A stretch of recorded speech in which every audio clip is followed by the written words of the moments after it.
video, we will demonstrate how to replace the front display board. This is a view of the front of the control valve.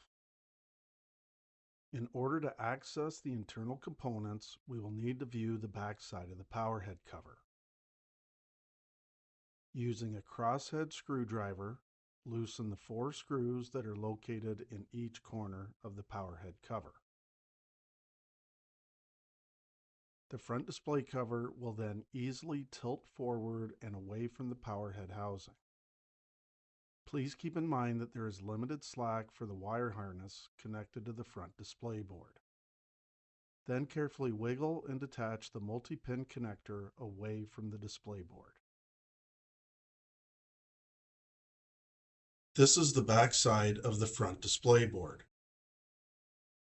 Using a crosshead screwdriver, loosen the 4 screws that are located in each corner of the board.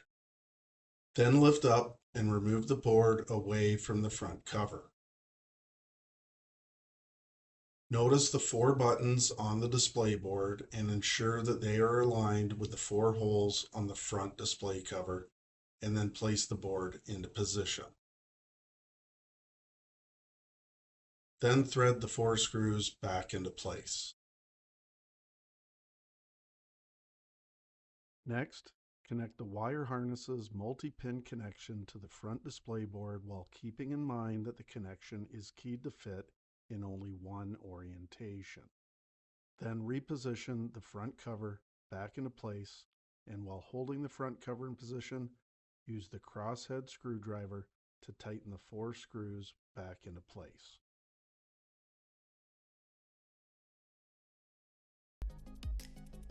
Visit us at www.canaturewg.com.